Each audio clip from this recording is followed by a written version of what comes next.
This is Writers on Film, the only podcast dedicated to books on cinema.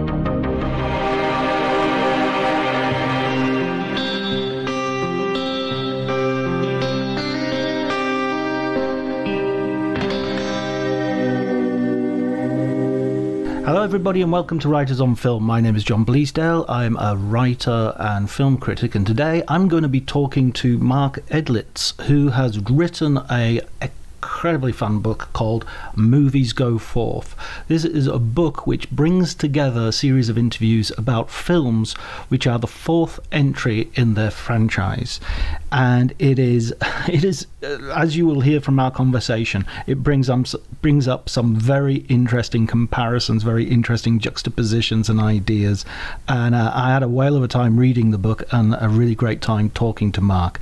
If you enjoy the conversation, please remember to spread the word. You can leave a review. You can share the podcast, of course, all the episodes. Please check out the other episodes if you haven't had a chance.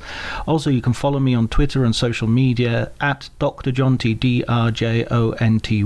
But before you do any of that, please enjoy the conversation.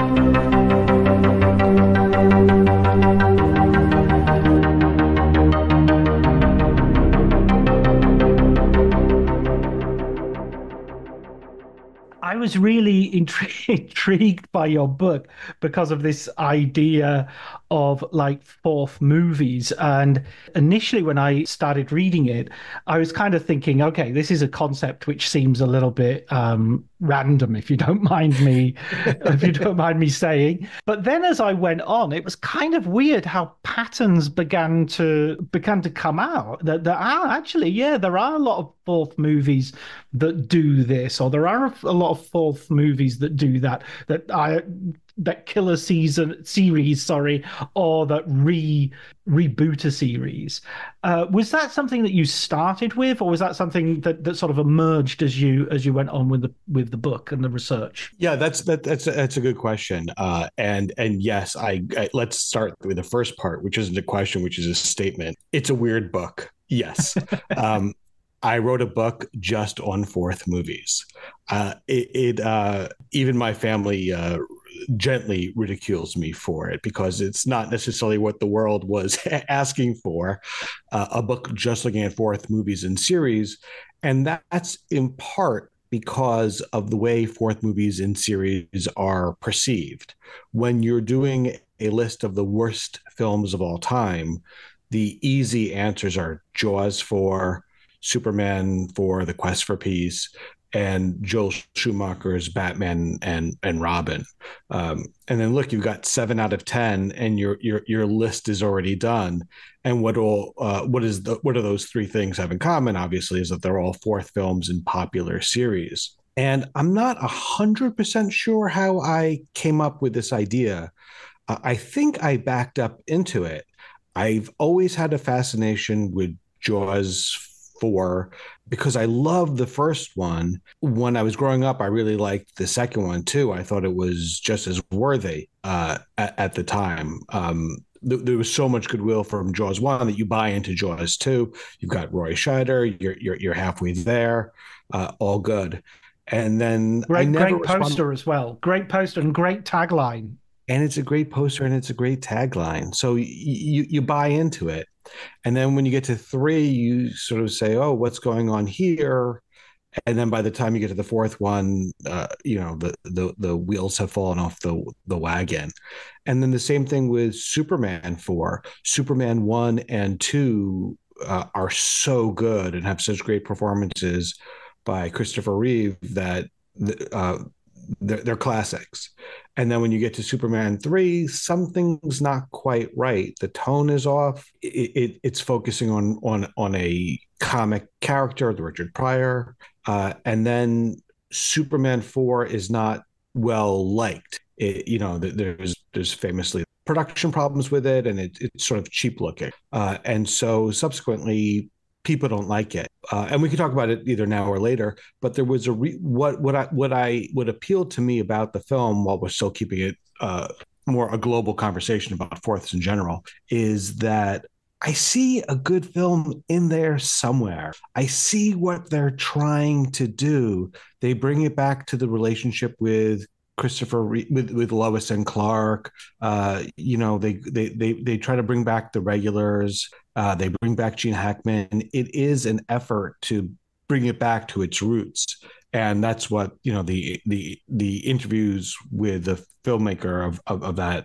All these, I should add that the book is a look at different films as told by the filmmakers themselves. So I interviewed the writers and the directors and occasionally the actors to get their experience of working on the thing. And originally, I think each chapter or each movie was intended to be sort of a case study. And Psycho 4 might represent a horror film, and Superman 4 might represent a superhero film, and so on. But then once you start getting into, well, I've got Psycho 4, you're like, well, I might as well get Michael Myers. I might as well get Freddy. I might as well, get Jason. And then you've got the big, those big three. But so each chapter is meant to look at some different aspect of franchise storytelling or making sequels. Yeah, and there is a sort of generic thing as well that when Jaws 2 comes out, there isn't. I mean, sorry, not generic. There's a historical thing. We can go into genre in a moment because you divide the book in terms of genre. But historically, when you have Jaws 2, not many people are making sequels. Spielberg famously sort of walks away from it because he feels sequels are a little bit beneath him as a thing. Although, quite rightly, bring up the unmade Spielberg version of. Yeah, so there was a possible way forward, which is there's that great speech that they sort of made into a play with Robert Shaw talking about the sinking of the ship and the wide eyes of the sharks and all the people treading water, and they were all eaten to death by many different sharks. And Spielberg had this idea, well, I don't want to make a sequel, but I'd be open to telling that story, and obviously that would be a big tonal change, and it would be much easier just to do the same thing twice. And that's what you get sometimes with these sequels in general,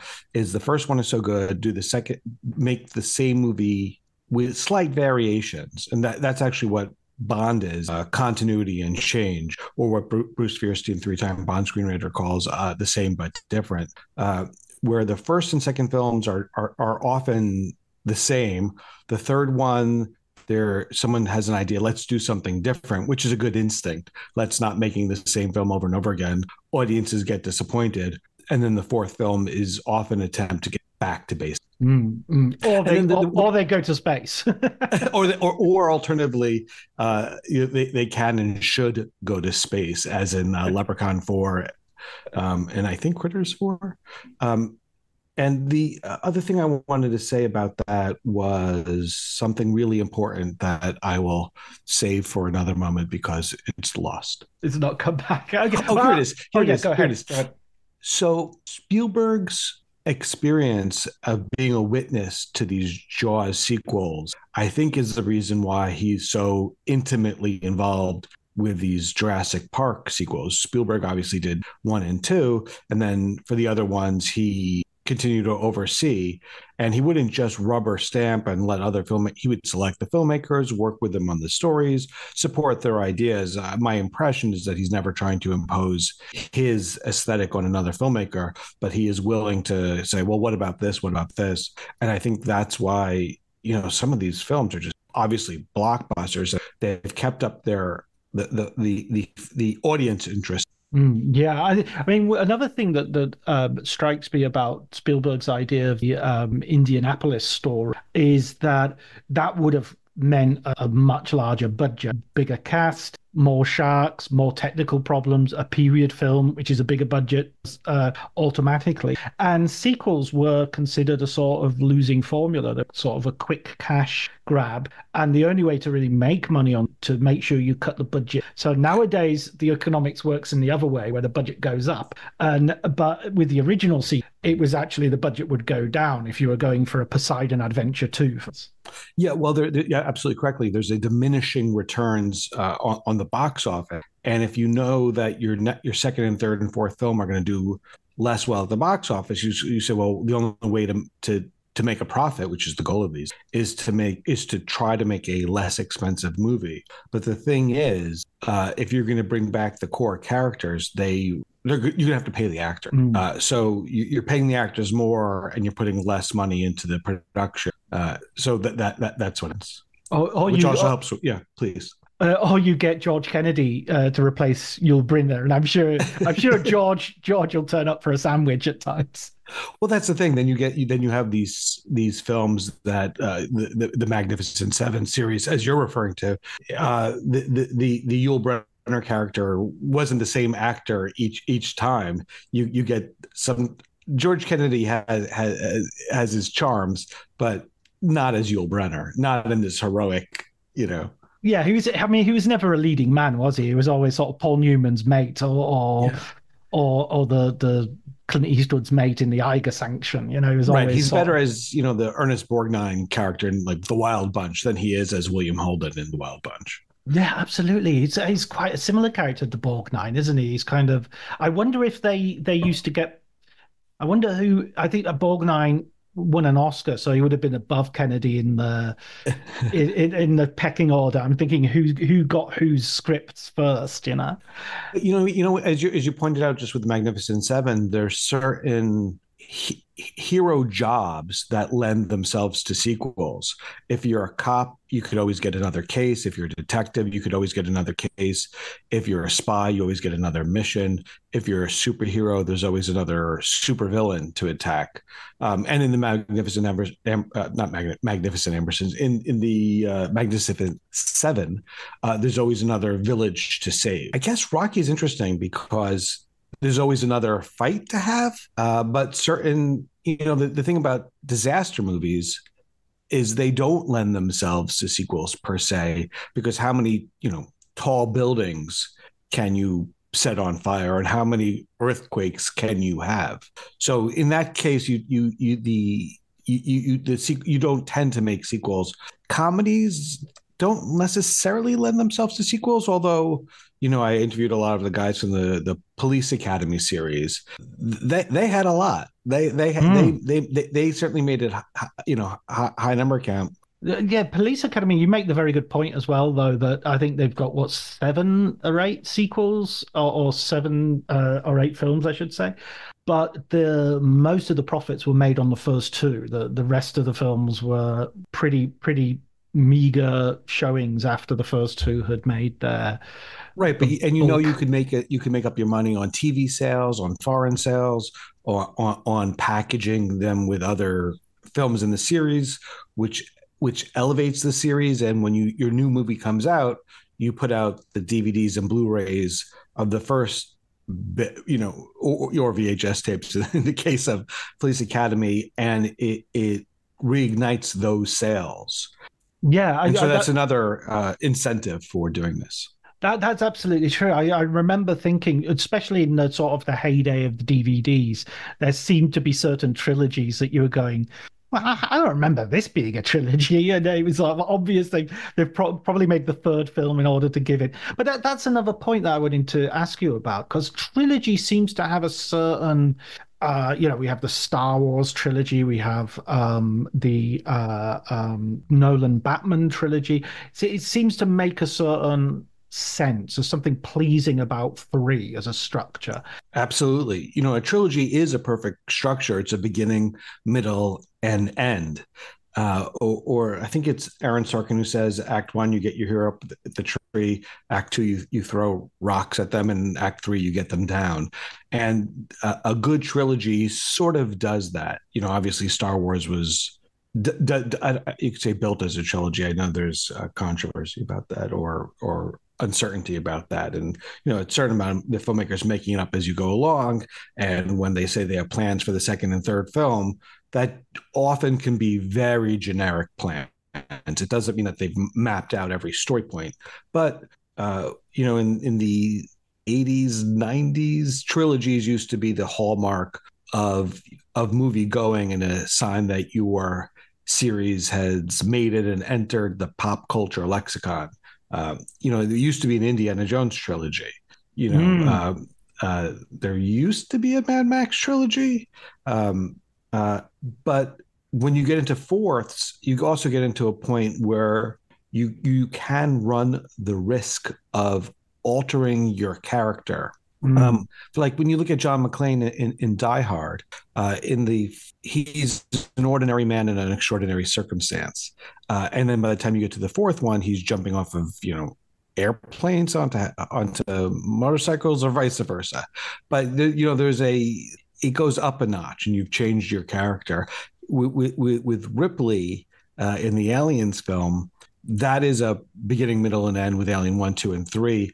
You see what should be the ending of, or what feels like the ending of her character, and then in Aliens 4, she's not quite dead. I mean, she's what I'm saying. She's Yeah. technically dead, and but she's they undead her. Yeah, I mean she's cloned with alien DNA, so there's a bit of Yeah, her is yeah. actually you've got rid It's a of that. workaround. Yeah, It's like we're in science fiction. We're gonna it's a way of undoing what you've done, and you've in that case you've really changed the essential element of that character and how she functions. And that's one of the tricky things: is should the character remain stagnant for the entire series, or can there and should there be an evolution? And you see an evolution in Spock through those Star Trek films. There's he slightly warms up, and I guess if we're talking about dead, well, that happens in 3. It's another example of a not quite dead character.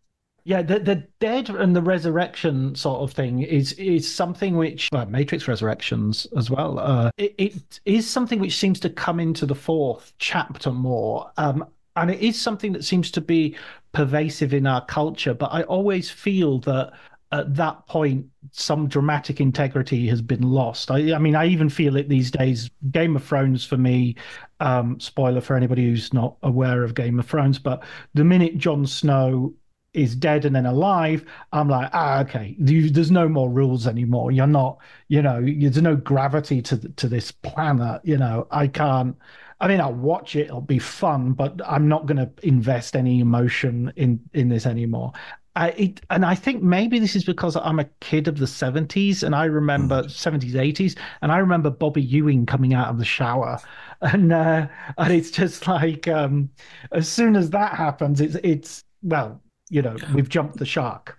Right. Well, you also make me think of the Charles Bronson character in Death Wish, because by the fourth film, he should stop forming meaningful relationships with women, and he should stop speaking to any surviving family members, because the premise of Death Wish, as everyone knows, is that someone he loves is violently attacked, and he gets revenge. So for that series to function, they each time the filmmakers need to come up with another person that he cares about to be violently attacked, and it becomes a very perverse premise. Yeah, in fact, I mean that I really like that idea of like there's only so many directions you can turn and twist a character, and then they become another character altogether. In the case of Ripley, you're absolutely right. I mean, there's also another thing which is I always feel like in the fourth episode or installment. I shouldn't say always. I shouldn't use superlatives because your book is full of exceptions to precisely these points. But there's always that sense that somebody is also. I get the feeling that people are spitballing ideas in a room. They're going, okay, this is what we've done in the first 3 films, And I remember a lot of talk. I think it was on the commentary of the fourth Alien film, where for a lot of time it was supposed to be Alien on Earth. That was going to be the whole idea. And then they kind of, for various reasons, decided to go with this version that they ended up with. So there is that feeling of sort of like possibilities are sort of much more open. You could kind of almost do anything, and then they choose to do this, that, or the other. Yeah, I mean, when Superman 3 doesn't work, in part because I remember the one of the producers saying that you do an origin story and then it's time just for another adventure. If you look at a comic book, Sometimes just an adventure, and there's just a bad guy, and that can work, and does with James Bond, but I don't know if it gives it enough emotional weight and importance for the movie going audience. And then so Superman 4 was an effort to get away from just the villain of the week and reveal something about the character.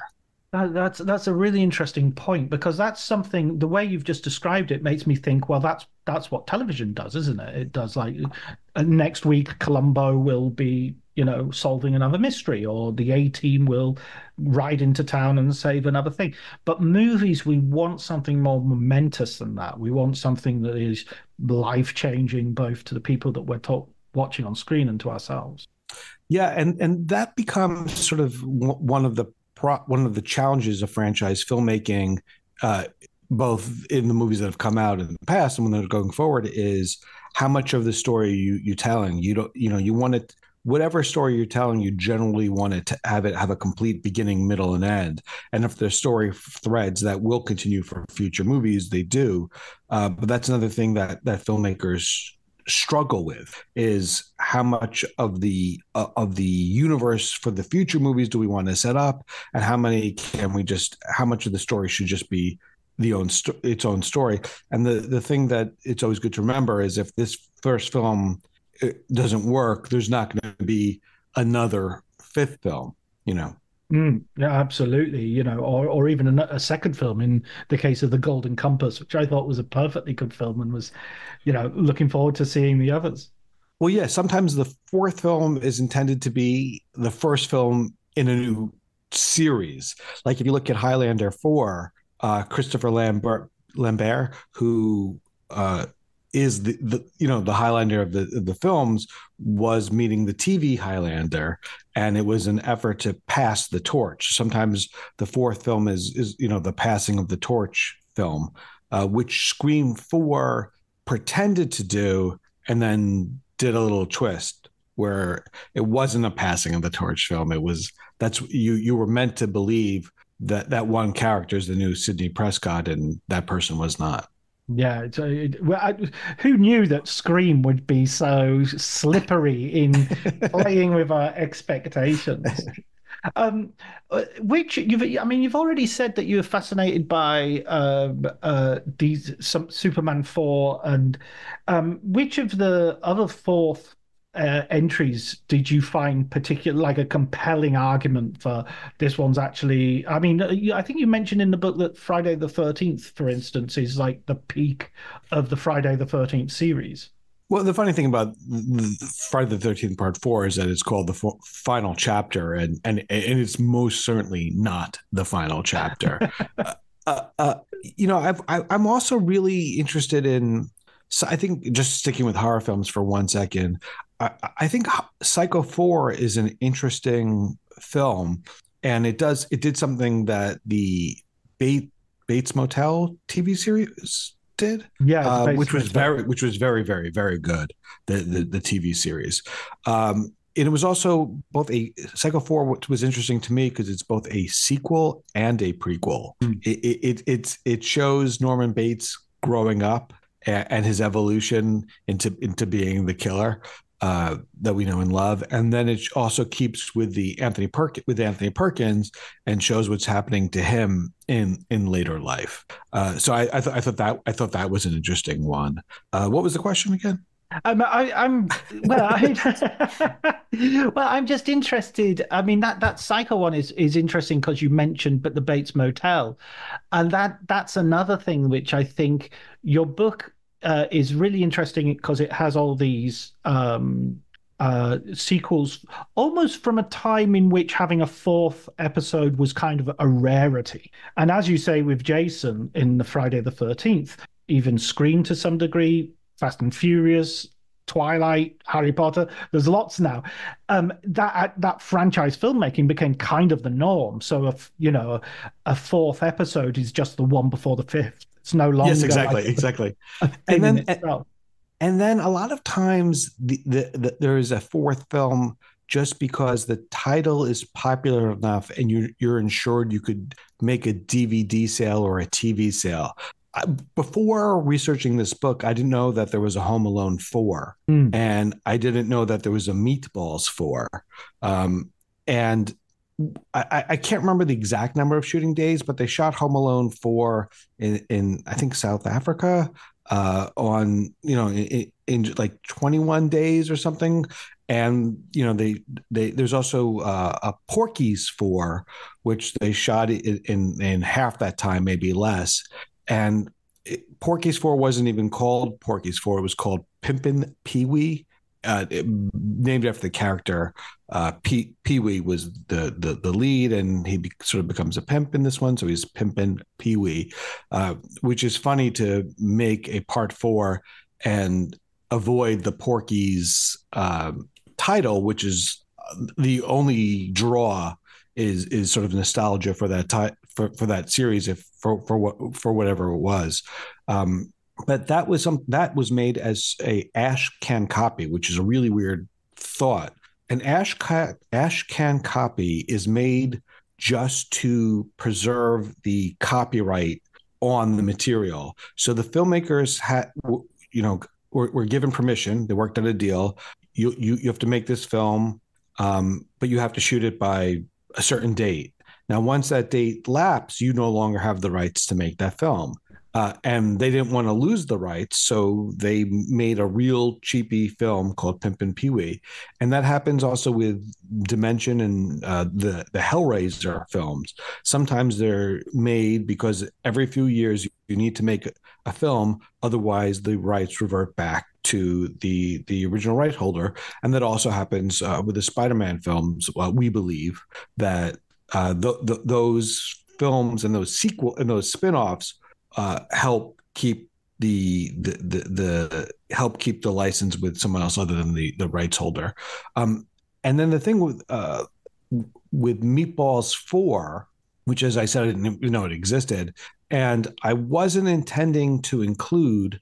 Just because I don't really have any interest in the Meatball series. I didn't really have any interest in the I didn't even know there was a Meatball 3 either. Right.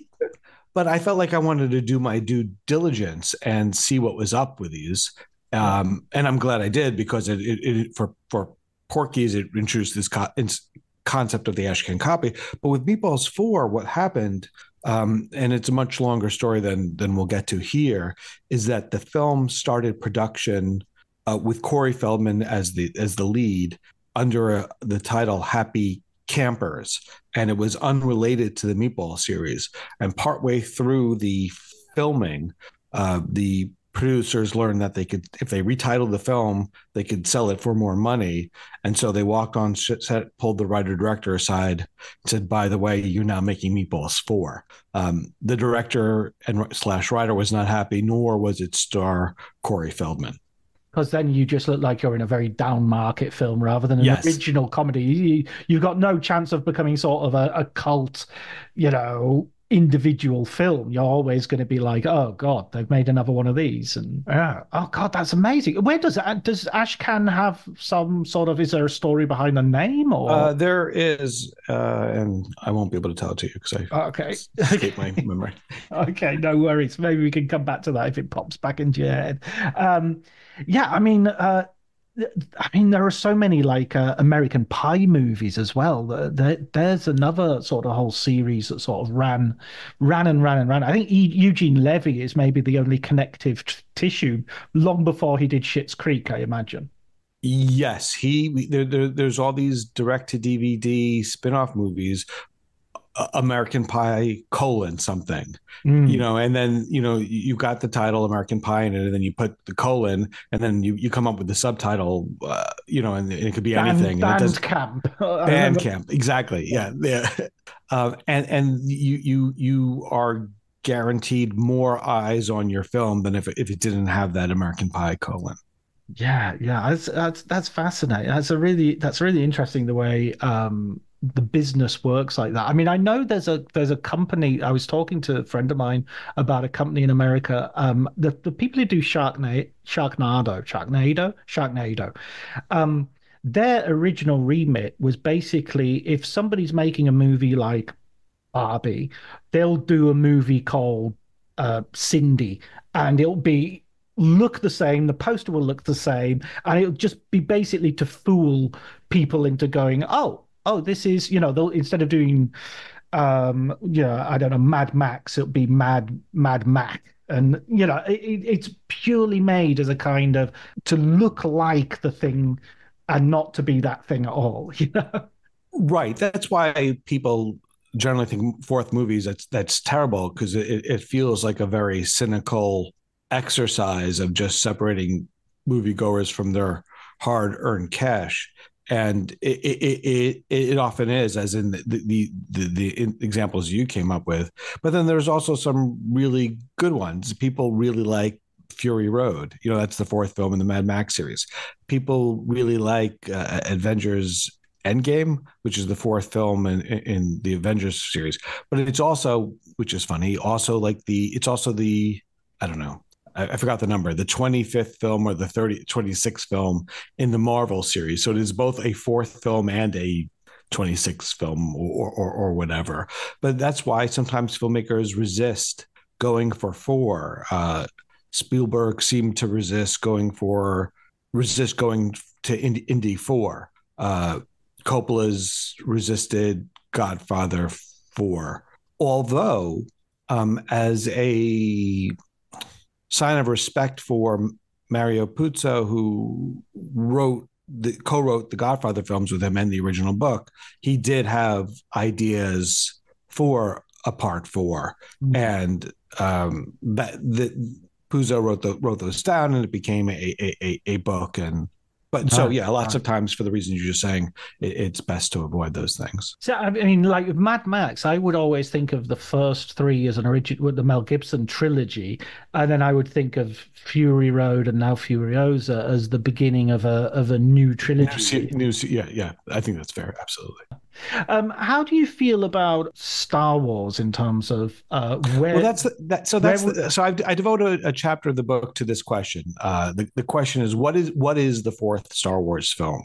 Is it what we can call now Star Wars Episode 4: A New Hope? Is that the fourth one because it's Episode 4 / Chapter 4? Is it the Phantom Menace, which came after Jedi, which is Episode 1, or hear me out, is it the Ewok Adventure, the TV movie, if you were in America, which was released theatrically overseas? So if you were in Spain, your fourth theatrical Star Wars experience was the Ewok movie, and for you, dear moviegoer, that is your fourth Star Wars film. And so that's the cookie film I focused on for this book. That was a brilliant get out of jail card you used there. That was and how let down most people have felt in Spain upon watching that and expecting, after Return of the Jedi, here we go again, and yeah. But that was an example of where they thought, there's something here.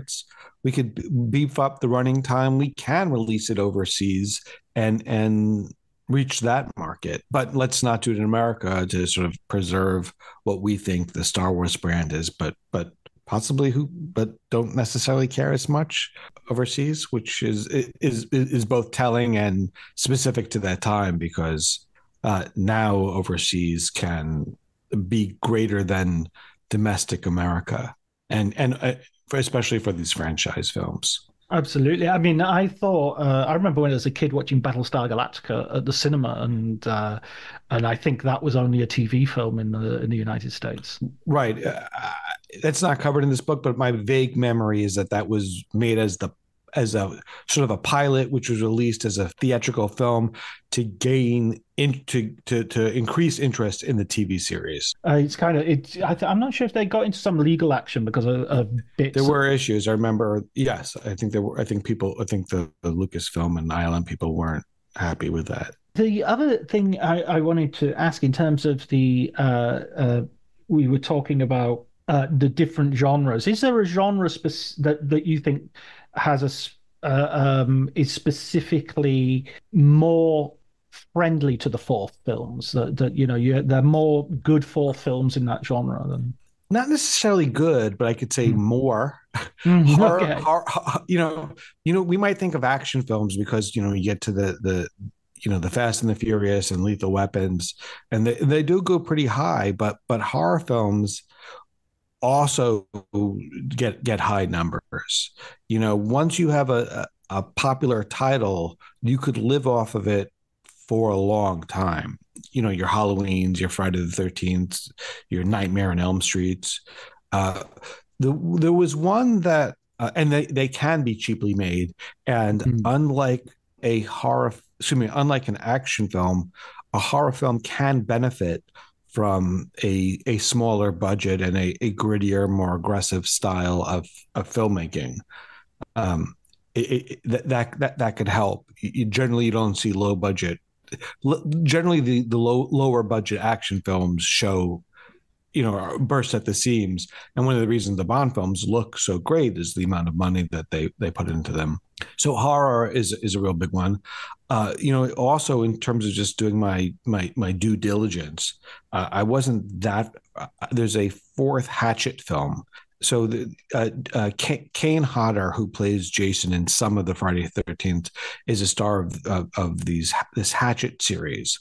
It was Hatchet 1, 2, 3, and the fourth one was called Victor Crowley, which is the name of the character. And it's a fascinating interview with the filmmaker who made a fourth film entirely in secret, which I think is just so cool. He made it and just sprung out as a surprise the fourth film to his fans in total secrecy. And it's also interesting because you also get to the naming convention. There, it's called Victor Crowley, not Hatchet 4. But he was trying to say that there's, getting back to what you were saying about Meatballs and Happy Campers, you can't attempt to make something that's unique if it has a 4 on it. It just looks bad. And so he was trying to do something different with his Victor Crowley fourth Hatchet films.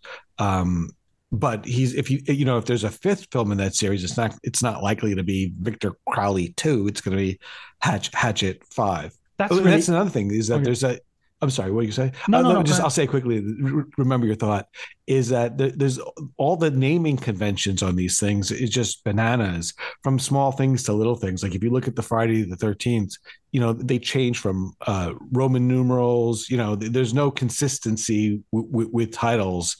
So sometimes they're Arabic numbers and sometimes they're Roman numerals, and it's just another thing that that delights me about looking at fourth films is the lack of consistency and something like that. And now the trend is to not say Mad Max 5. It's to do the American Pie Cullen thing. Mad Max Fury Road. I think that was what it was called, but maybe I'm. Yeah, no, it was Mad Max Fury Road, and then it's Furiosa : a Mad Max saga. Yeah. So it's like a saga. It's no longer, we're not going to bother numbering these anymore. I mean, that's exactly what I was going to ask you actually, was about naming conventions, because it's really interesting when you get to 1, 2, 3, and then you throw in another. It's like Rambo 1, Rambo 2, Rambo 3, Rambo 4, and then you just go First Blood, and then you just go with Rambo again, as if it's like, okay, we're cleaning the slate, Yeah, the titles on that are bananas, because it's the first Rambo film is called First Blood, and then the second one has a super awkward title where they try to keep the First Blood in, but they keep some of the Rambo in, and then by the third film it's just Rambo, and then they get to then they just give up on the First Blood of it all and just make sure they keep the Rambo. It's interesting as well that you do these interviews, and it's kind of, especially with some of these interviews are about great movies, obviously, so that's quite a comfortable thing to do. But sometimes you are asking filmmakers like Joel Schumacher, what's up with that? What happened? Or or the actor who was in Jaws 4. With those, have you got to be sort of slightly careful about how you go about that?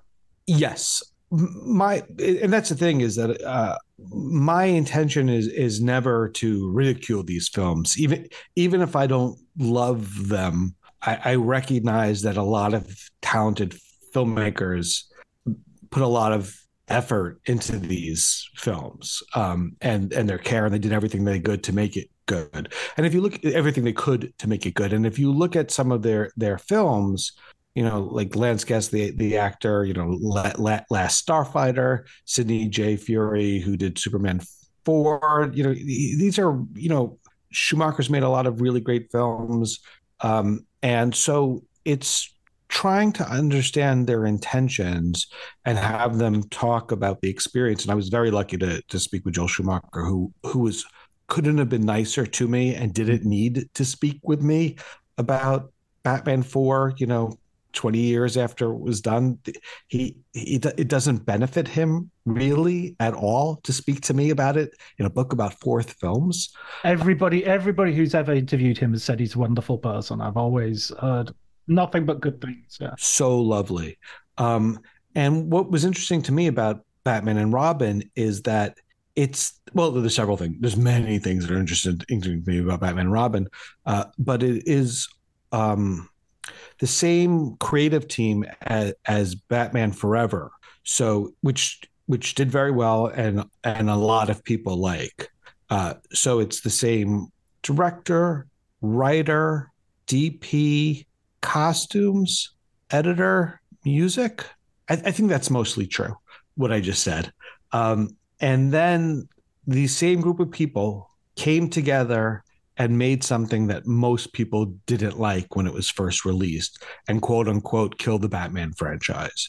So what that interview was about was in part trying to understand, how does that happen? How do people who make a film that the studio loves and that the general public love, or how do they come together and it doesn't quite add up?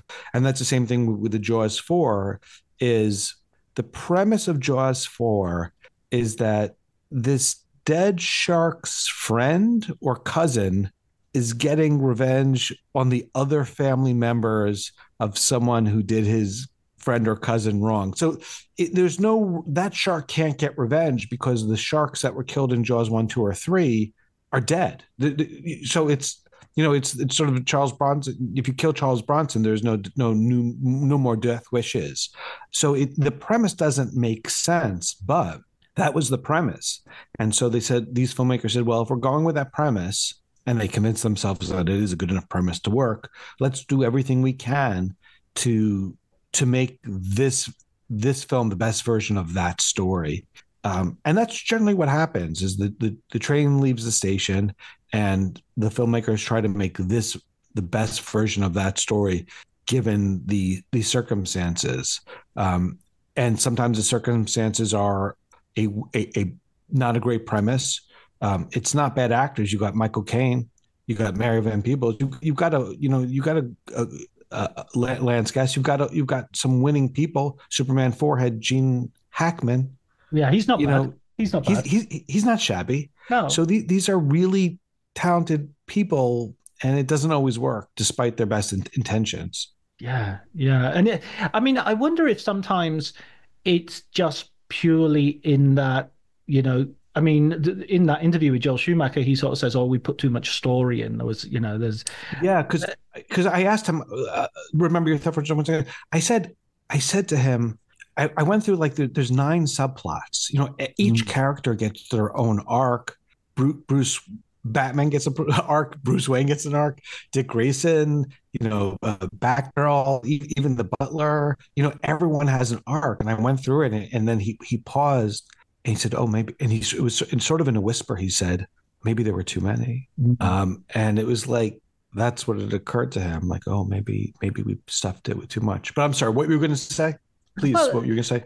The other way it could be is just that there comes a point where the sort of story runs out of oxygen, the story runs out of space. And as you say, in terms of the Jaws films, there's no natural way of taking repeated shark attacks and connecting them to the same family. Exactly. It doesn't make any sense. And similarly, there's only so many times you can say, I can't believe this is happening to me again. I mean, that's what Bruce Right. Willis says in In Die the Hard trailer, 2. right in the teaser trailer for Die Hard 2, he runs on this long hallway in a basement somewhere, and there's steam everywhere, and he runs into camera and says, "How could the same thing happen to the same guy twice?" And it's lovely. And the thing is that it can't. I didn't really love the fourth Die Hard film. So Mm. I didn't really approach those filmmakers to discuss it. Instead, I approached a guy who wrote a different version of Die Hard. And it's too long to get into here, but he said that he and Bruce would call their version, die effing hard, but they didn't say effing. Right. They really wanted to make a hardcore Die Hard film. And he goes into great detail about his version of it. And what I'll say now is that there's a scene where John McClane gets trapped on a helicopter, under a helicopter, and he's got this knife that he was going to give to his estranged son, and he uses that knife to hack off his own hand to get free of the helicopter. And that was not going to be the finale. So you would have had this Die Hard where halfway through or whatever, Bruce Willis is running around without a hand. Now, could you also imagine how much that adds to the shooting budget? And then it was going to be a shooting hand. And so they really try to make it into something very different than what we got, which I think was a PG-13 film, if I'm remembering correctly. Yeah, it's funny because like the original Die Hard had those masochistic tendencies as a sort of walking across broken glass in bare feet, and there's a real sense that they're putting their hero through a heck of a lot. It reminds me of the Leone westerns, and you always had the characters being beaten up at some point. To the other I wanted also to talk about Thunderball, which of course is the fourth chapter of a long running series. At that stage, obviously not that long running, but I always think of the peak of the James Bonds as being probably sort of Goldfinger. That feels like one of those big classics. But Thunderball was by far the most commercially successful for years and years and years, and that's the one where it all came together. Yes. So when people think of the proto or the film where the Bond series coalesces, they think, as you do, of Goldfinger. But as you're saying, that Thunderball was infinitely more popular, and it had more butts in seats than any Bond film before or since, up to a point. Now things were not as carefully tabulated, and now there's more people, but its run is undisputed. I had written a few other books on James Bond. I wrote one called the Lost Adventures of James Bond, which is about Timothy Dalton's unmade third and fourth Bond films. Oh, that's fascinating. Oh, what great subject that is. Yeah, well, you can talk about that in another podcast. Yeah, definitely. Okay, I'll send you books. those. So I wanted to do something different than I wanted to, for that film, for the case study for that film was, what's it like to make a fourth film when the series is still cresting upward? And so I spoke to one of the actresses on it who played the Bond villain, and she just spoke about, she gets into the production stories and war stories and falling off of bikes and all that good stuff, and working with Connery. But it's really she really just talks about how relaxed and confident the set was as filmmakers, and they were just comfortable making the film because they knew they were going to make something that people were going to see, and that permeated through every aspect of production. There's nothing like making a film with confidence if you're working hard. Yeah, but I mean, that's really interesting to put those two together. Thunderball and Batman and Robin, because in a sense, that could have been the story of Batman and Robin. We got the team together. We got the team from a really financially successful series. There's no reason this film, big stars, no reason this film is not going to be, exponentially bigger than the last. Yeah, and I think the difference there is a tonal. I think the Batman films, excuse me, the Bond films have been effective in tonal changes. There's Goldfinger to Thunderball is just more. It's not a big tonal change. It's not going from Roger Moore and Moonraker to Roger Moore and For Your Eyes Only. That, Mm. you could get whiplash for that tonal change, and you could get punished for that tonal change. And with Batman 3 and 4, Batman 3 had its left foot in Tim Burton's world and its right foot in Schumacher's world. The aesthetic was more Tim Burton for 3. The a lot of the cast, so some of the cast, the supporting players certainly were Tim Burton leftovers. And so he was taking over from another filmmaker while trying to keep some of his own identity. And so you get half Burton, half Schumacher for 3. And 4, you just get full Joel Schumacher, just turning it up, and some would argue too much. And he didn't have to. That was an aesthetic choice he made. Like if you look at Falling Down, you go, oh, that guy could direct a Batman movie, Oh, And it's a it's not what great he didn't movie. bring his Falling Down vibe. He brought his DC Cap vibe or something. Absolutely, yeah, yeah. I mean, he made Phone Booth. He made a thriller that's set in a Yeah, phone booth. I mean, he can do anything. That guy. Um, I mean, it's interesting what you said about Bond as well because I think that was the poster. I think the poster was more thrills, more action, more Bond. It's which is kind of perfect because it's telling you we've got the template, it's sorted, and we're just going to turn it up a little bit.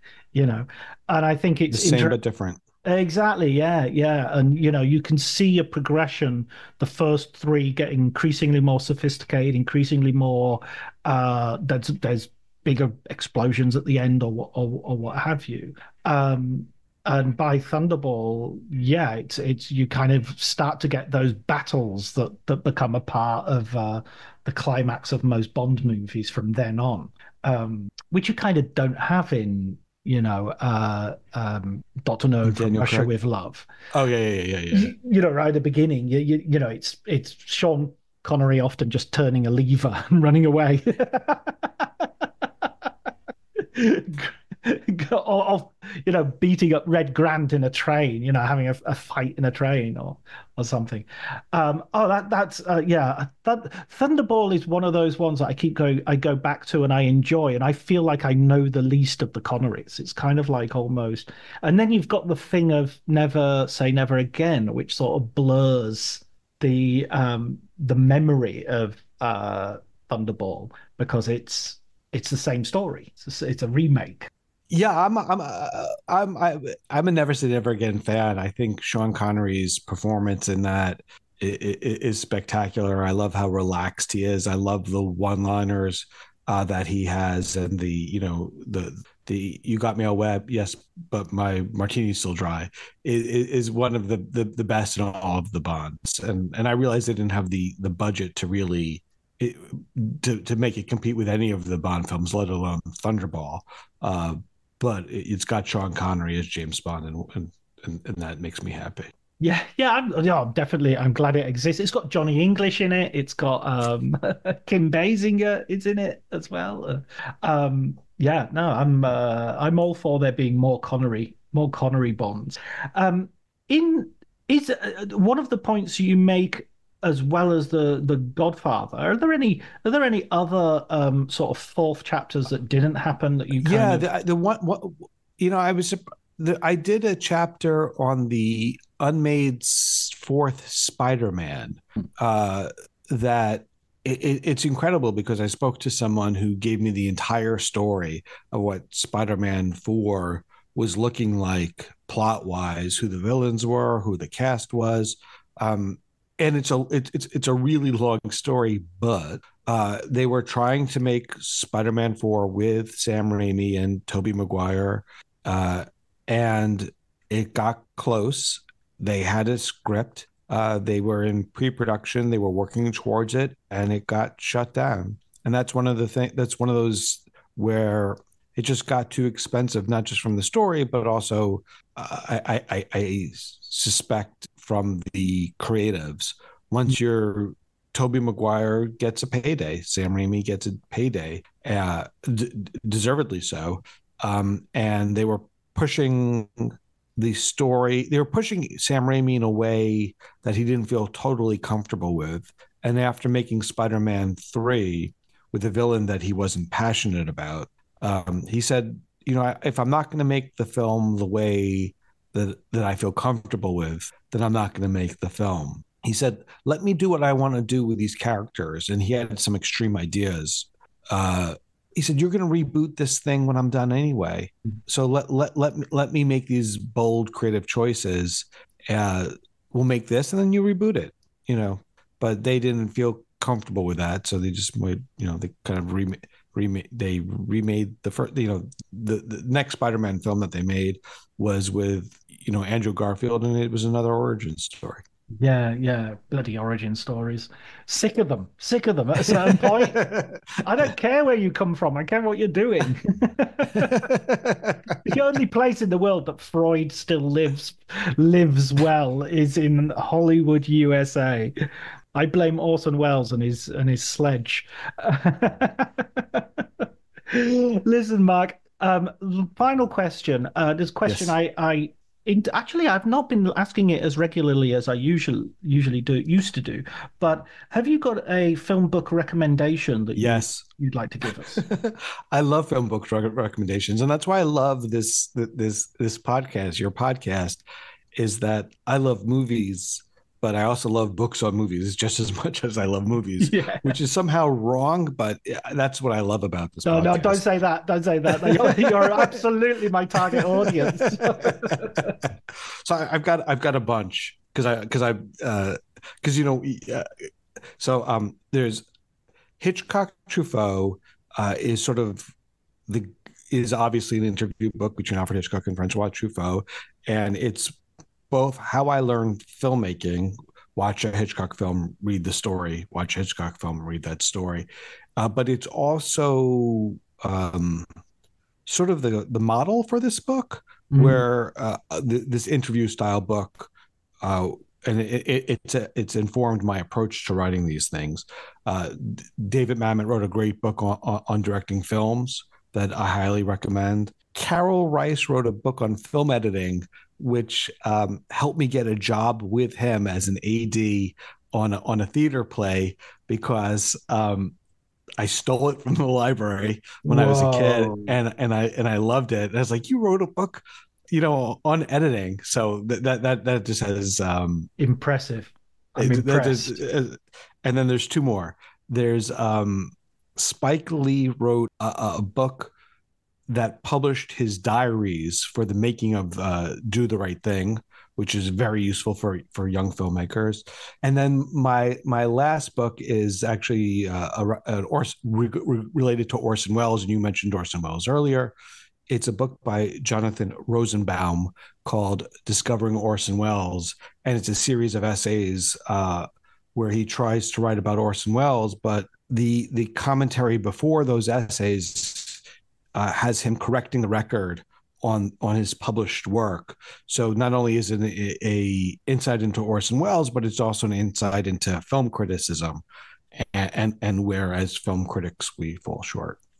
But obviously, everyone should, before getting any of those books, pick up Movies Go Forth by Mark Edlitz. And That's the best one. But we've had an hour of recommending that book. So 5 minutes. But these are all great. These are all great. I love these books so much. Yeah, I was looking at my Simon Callow 3 volumes of his as yet incomplete biography. We're waiting for chapter, We are waiting. volume. Which volume are we waiting for, Mark? Four. There you go. Four. Oh, There you go. oh. See what I did? You see what I did I there? saw what you did there. I saw what you did there. That's amazing. Thank you so much for coming on, Mark. It was a real pleasure reading the book and sort of gradually this random idea making total sense. So you won me over. So thanks so much for that. Thank you for having me. It's really been so much fun being here and talking to you, especially after listening to you for so long.